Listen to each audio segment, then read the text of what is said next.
Ioann Nekrasov was born on the 16th of June 1871 in the village of Petrovskaya of Bryansk County to a priest's family. In 1892, Ioann Vasilievich graduated from Moscow Spiritual Seminary on the second class, and on the 20th of October the same year was appointed a teacher to the parish school of the village Spas Kuplea of Podolsk County.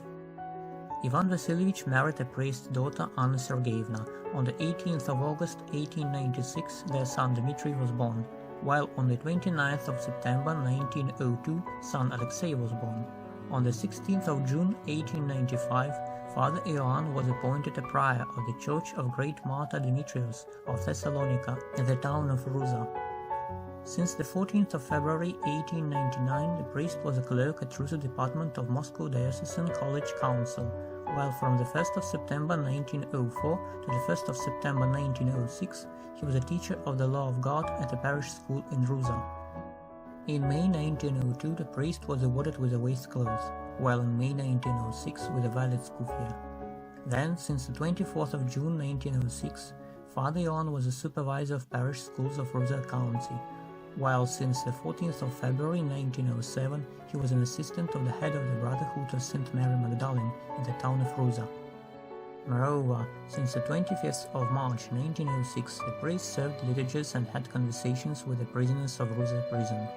It is also known that since the 11th of November 1909 Father Ioann was an examining magistrate of Ruza Rural Dean's District, since 1912 an assistant of a rural dean, while since 1915 the speaker of clergy in the Zemstvo meeting of Ruza. In May 1911 the priest was awarded with a Kamilavka, while in May 1916, for serving for 12 years as a permanent member of Moscow Diocesan College Council, the priest was awarded with the Order of St. Anna of the third class. Since 1916 to 1933 there is very little information about Father Ioann. In 1919, for his work in the diocesan office, the priest of the Church of St. Demetrius of Thessalonica of the town of Ruza, Ioann Nekrasov, was ordained an archpriest. It is known that in that period he was appointed a rural dean of Ruza district. According to the material of the questionnaire, Father Ioann was highly respected both by local clergy and parishioners. During the Soviet regime, the priest was deprived of his voting right. The firm beliefs of the rural dean of Ruza County were reflected in the protocols of priest of the Savior Church in the village of Dubrova, Tikhon Prokhorov, who was his subordinate. I am being subordinated to rural dean Nekrasov, the supporter of the old church of Patriarch Tikhon's orientation, and I have the same views. He said to me that taxes are beyond our strength. Going to parishioners' houses is forbidden, while the life has become hard. According to the same source, in 1931, Father Ioann said, Sergius deviated from old Tikhon's order and does not follow his steps. On the 8th of February 1933, Father Ioann Nekrasov was arrested, being accused in creating a counter-revolutionary organization of clergy in order to overthrow Soviet authorities. In the indictment of Father Ioann it was stated, in the town of Ruza there are 4,000 citizens, most of whom are former merchants, noblemen, landlords, etc. The clergymen managed to spread church beliefs and by bigotry making faith stronger. That is why every day the faithful express their dissatisfaction with the current regime. Anti-Soviet agitation was especially strong in 1931-1932. These years, the clergymen managed to withstand Soviet and party organizations in the town, when they managed to keep the intercession and resurrection churches from closure. Thanks to the activity of the clergymen, meetings on the closure of churches were often disrupted. Drive for signatures in order to close churches were disrupted too. The leader was rural dean monarchist Nekrasov. The indictment of Father Ioann was rather standard for that time. Anti-kolkhoz agitation, dissatisfaction with the Soviet authorities and overtaxing.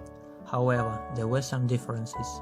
In the counter-revolutionary organization, named the Dean of a Wolf, there were also clerics from the Church of the Intercession of Virgin Mary, Deacon Nikolai Naumov and priest Alexei Naumov, as well as church preposter Mikhailov Vasily Mikhailovich and active parishioners of the Churches of the Intercession of Virgin Mary and Great Martyr Demetrius of Thessalonica. Possibly they were the people who, under the leadership of Father Ioann, prevented the churches from being closed, so the authorities decided to eliminate them physically. Also, in the indictment it was stated, in order to attract people, this counter-revolutionary group supported some faithful financially. They had meetings in the flat of Deacon Naumov, Prospera Baker Karenova and Solanina, where they had anti-Soviet talks. They also collected signatures against closure of Ruza Cathedral. On the 21st of September, on the holiday of the Nativity of Virgin Mary, priest Nekrasov and Deacon Nikolai Naumov went across the village and agitated against kolkhoz. Father Ioann, like other accused people, behaved courageously during the interrogation, defending his religious beliefs. The evidence of that fact is the protocol of interrogation. I, Nekrasov Ivan Vasilievich, have been a priest for 37 years. In the town of Ruza I am respected by parishioners. I am of Tikhon's orientation. I consider the actions of Patriarch Tikhon right, while the interview of Metropolitan Sergius not, because he said that the clergymen are not encroached in their rights in comparison with other citizens. Possibly, he said this because he was not aware of the conditions of life of the clergy. I think that a priest must be equal in rights with all members of the society, while facts prove the opposite thing, and the clergymen have been deprived of some rights by the Soviet authorities. I had to tell the faithful about taxes that the clergy and the church had to pay, as without them I could not have paid these taxes. I have not served any public prayer dedicated to the authorities, according to Metropolitan Sergius' order, because I think that if the Soviet authorities do not accept religion, there should not be any rites dedicated to them. I felt sorry for exiled kulaks, as the Soviet authorities ruined families, destroyed households, making them live in poverty. In 1931, the counter-revolutionary group indeed managed to save the Intercession Church from closure, but the Church of Saints Boris and Gleb was closed instead. On the 22nd of April, 1933, according to the 58th article, paragraph 10 and 11 of the Criminal Code of Russia, the OGPU Troika of Moscow region sentenced Father Ioann Nekrasov to 3 years of exile in Kazakhstan. On his way there, archpriest Ioann died at the age of 62.